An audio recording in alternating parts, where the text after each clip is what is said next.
मेरा नाम है हरिया, मैं काम करता हूँ बहुत बढ़िया, खाता हूँ खाना और रोज गाता हूँ गाना। अरे यार, आज तो बहुत देर हो गई। इस खतरनाक जंगल को देखकर तो मेरे हाथ पैर ठंडे हो गए हैं। अगर मैं वक्त पर गांव नहीं पहुंचा तो मालिक बहुत नाराज हो जाएंगे। तभी हरिया को एक आवाज सुनाई देती है। सुनिए हरु जी।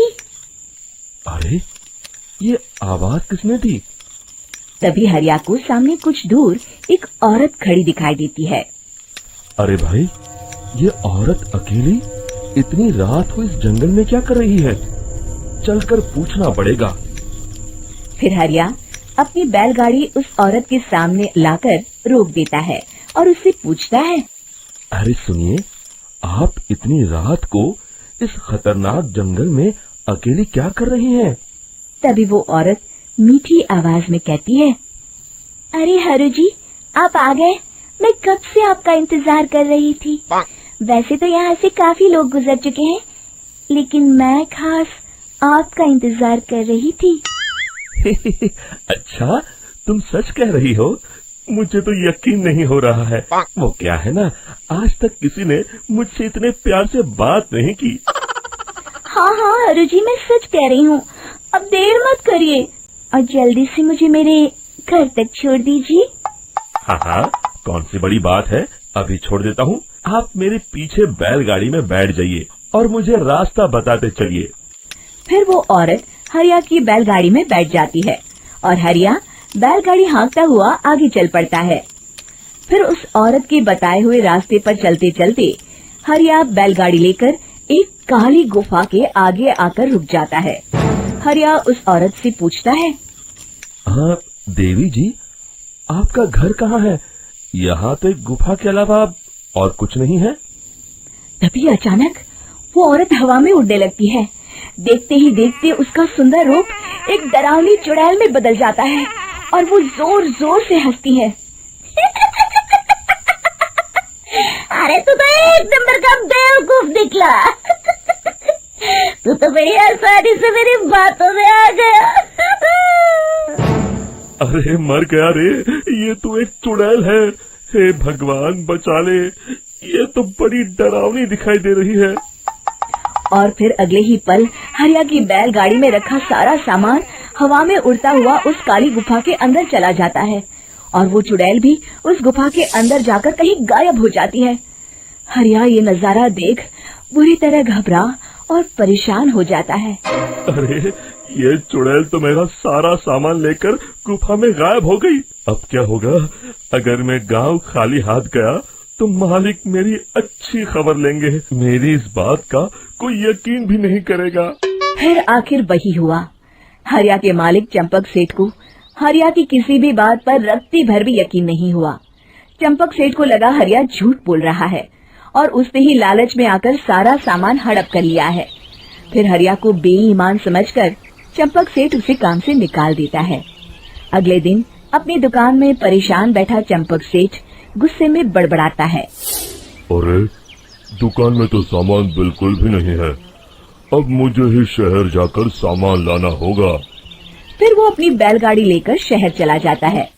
शहर से सामान लेकर जब चंपक सेठ वापस गांव लौट रहा होता है, तभी उसे एक आवाज सुनाई देती है। चंपक जी, ओ चंपक जी। अरे, ये तो कोई मेरा नाम लेकर मुझे पुकार रहा है। फिर उस रास्ते में वही औरत खड़ी दिखाई देती है। फिर क्या था, हरिया की तरह चंपक सेठ भी उस औरत के पास अपनी बैलगाड़ी लेकर जाता है और वो भी उसकी चिकनी चुपड़ी बातों के मुंह जाल में फंस जाता है। फिर चुड़ैल उसे भी अपनी गुफा तक ले जाती है और उसका सारा सामान लेकर गुफा में गायब हो जाती है। बेचारा चंपक सेठ लाचार होकर खाली हाथ गांव लौट आता है। फिर ये उस जंगल में रोज की बात हो जाती है।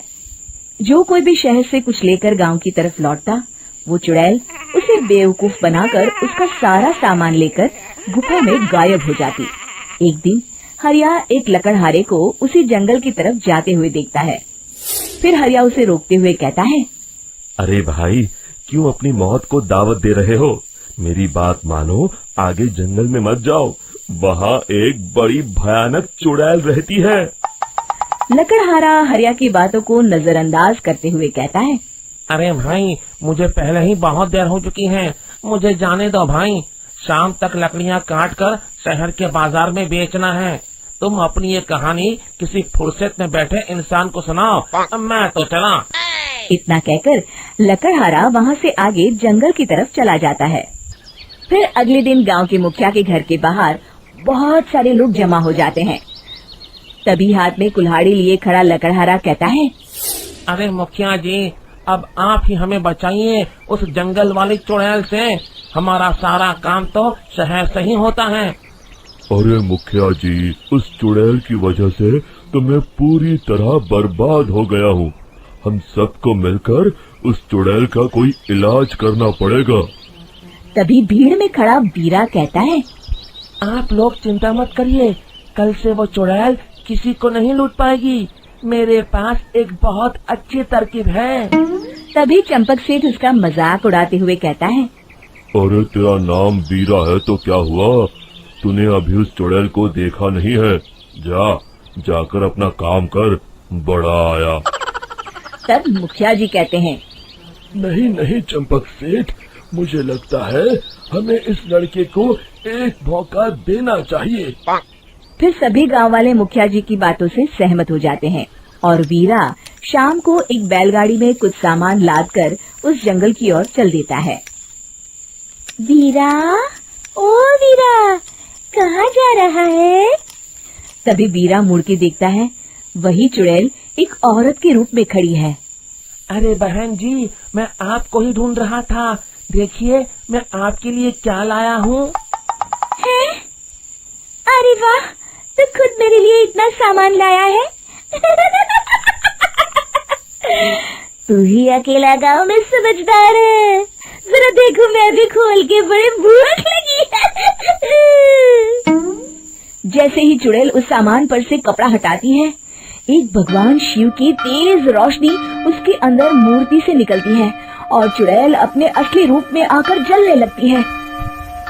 अरे मैं जल रही हूँ, बचाओ, बचाओ, ओम नमः शिवाय, मर गई मैं। देखते ही देखते वो चुड़ैल राख के साथ उड़ जाती है और सभी गांव वाले भी वहां आ जाते हैं। शिक्षा बुराई पे सदा अच्छाई की ही जीत होती है।